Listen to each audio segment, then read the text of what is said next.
Hey guys, and welcome back. In this video we're going to talk a lot about alignment. Now this is something that a lot of people get confused on. I'm going to really get into depth of what's important, what isn't important, and we're going to bust a little bit of a myth here. And a lot of times, let me go over what the Top Speed Golf system is about.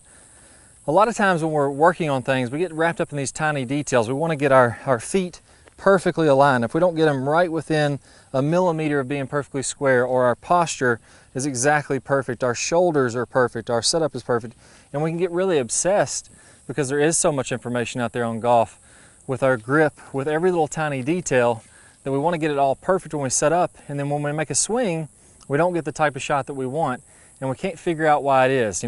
I used to believe that if I got set up perfectly, I had my perfect posture, my perfect alignment, everything was great, that from there I could just go ahead and swing and everything would almost kind of happen on its own. Like the swing was automatic from there. Well, in reality, it never really happens. I did that. I got my perfect posture. I used to really work on getting everything perfect at the top of the backswing, and then I came down and I didn't hit those pure hit shots like I wanted. Well, that's because the downswing is really the most important part of the golf swing. We got to get those downswing movements correct, and we got to get our path and our face angles correct as we're coming through this ball. And I'm going to give you some tips on how to do this. Today I have my flight scope out here. It's measuring these shots that I'm going to hit, and I'm going to bust a couple of myths about what our alignment is going to do to our path and our curvature of the ball. So first, let's just go over the very general idea here, and this is correct. As I start to get more to the left, so this is going perfectly parallel with my target. As I get open and more to the left, it's easier for me to swing to the left and to hit a little bit of a fade or even a slice. A lot of times you'll see players with a big slice get their alignment over here like this and then hit the banana ball back in the fairway. And it's also pretty much true on the opposite. If I get lined up over to the right, I'm going to have a tendency to want to get more to the inside and to really get my path going inside out. So I can go ahead and show you a couple of those, what those would look like. Let's go ahead and the first one, I'm going to play a little bit of a draw here. I'll get my stance lined up to the right side, and I should have a path to the right and this ball drawing back in toward the middle of the fairway. There we go, really got that one hooking. Ended up about toward my target at the end, but that was really moving. That should be a perfect example.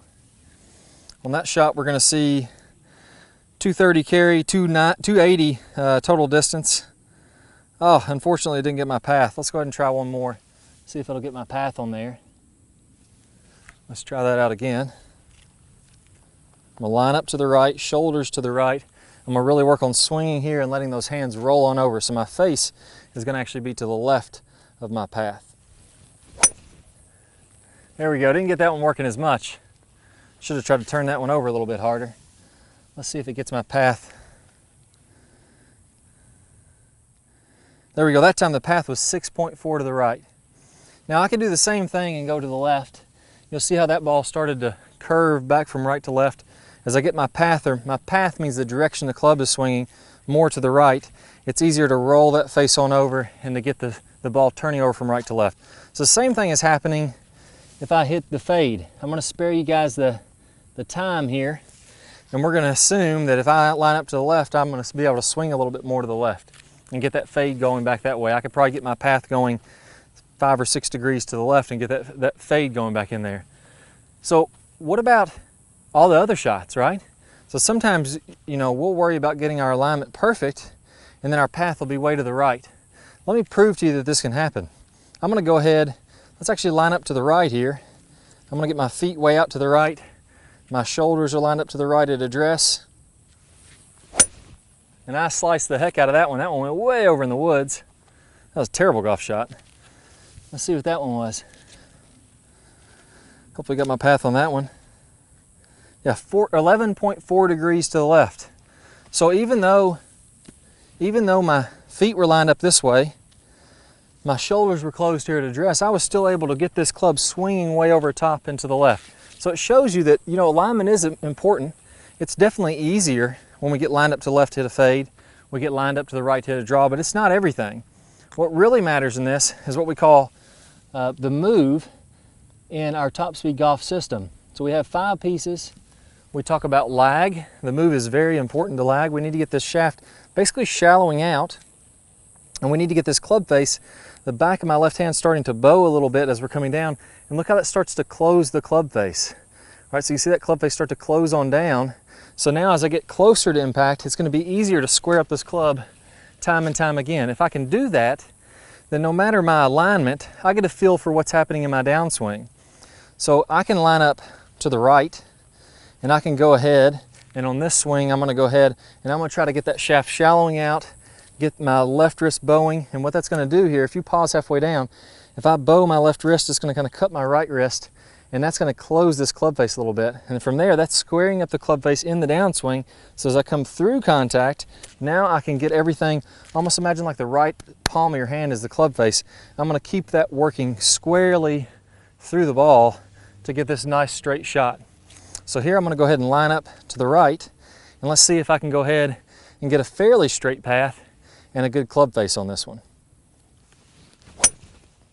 There we go. Pulled it a little bit to the left. Definitely okay, just on the left edge of the green. So it's tracking that one. Let's see if it'll read it. 0.7 degrees left, so almost dead straight on the path. Even though my feet are way to the right, we'll go ahead and hit one more before my iPad overheats there. Pretty hot out here today. Hopefully it won't turn off on us. And I'm going to do the exact same thing with my feet a little bit open. Now again, here my feet are open, but I'm still going to have this feeling that I'm shallowing out this club in relationship to my target. I could open up all the way over here, and I could still, I have a kind of a perception in my mind where I want this club to be moving in relationship to the target. Shallow that out, meaning that my club is going this way. I don't want to be coming in steep, and then I'm closing that club face down, and then I'm keeping everything moving on to the target. So here, same thing. Uh-oh, we lost our flight scope. Got a little too hot there. We'll go ahead and hit one more shot. I'll tell you what, why don't you go ahead and line up the camera, bring it over here about a foot so it's perfectly in line with this ball going to the target. And then we should be able to see the first couple of feet. If it takes off straight, you'll be able to see that I hit this pretty nice straight shot. So I'm going to line up here, this time left, the opposite I did on the last one, but I'm still going to get this club to shallow out, still going to bow that face and get everything working squarely through the ball, and we should see it take off nice and straight. There we go. I hammered that one right down the middle. That one was the best one of all. So you can see there, even though I was open with my feet, that was about a 2-yard draw. It couldn't have been much more solid than that. So you guys, don't worry. I'm not saying, don't take this the wrong way. Alignment is important. We should all be working on our alignment, get it nice and consistent. But don't think that that's all there is to it. I made that same mistake, and for years I didn't hit the ball as good as I could have. Start working on these downswing drills. Start working on shallowing that shaft, getting the club face to work the way that it should so you can deliver that club squarely through the ball every time. I got a great bonus for you on the move section. So if you go and watch the move, for those of you that are members of the website, go ahead and watch the first videos that are in the move section. We're going to talk about exactly how to do this. And for those of you that are joining us on YouTube, go ahead and click the link that's going to pop up on your screen. I'm going to play a preview of a bonus video here in a second.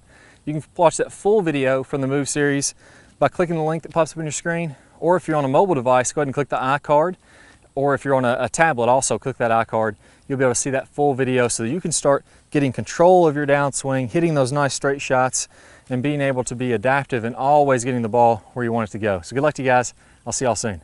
A special way that we move our wrist to square up the face that I think really separates the low, super good ball strikers from the guys that are struggling with ball striking. That's what I'm going to teach you in this video.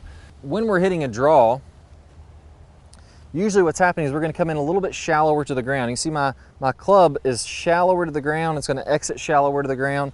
So if you could imagine I had a swing plane here, it's going to be on a bit of a flatter of an arc. That's when I'm going to be mostly hitting a draw. 6-iron has low 30s loft, and we're going to turn this down. PGA Tour 6-iron at contact, they're turning that down to about 21 degrees roughly, somewhere around in there, 21, 22 degrees of loft at impact. How do we actually change it? And that's what we're going to go over in this video. So 2 things. We need to work on having more forward shaft lean. Well, what happens if I try to get some forward shaft lean to really compress that ball, to get that more compression and to get that hard hit shot? Well, as I lean my hands forward, watch my wrist. I'm going to keep them in the same angle. My wrists stay in the same angle. Now I'm leaning the shaft forward, and as I'm coming down, that's the struggle that I see a lot of people working with that are trying to get more compression and to really get those hard hit shots. So here's what we have to do to change this. We know that we can square the face by moving the club this way, but there's also another way we can square the face. We can square the face by rotating the club.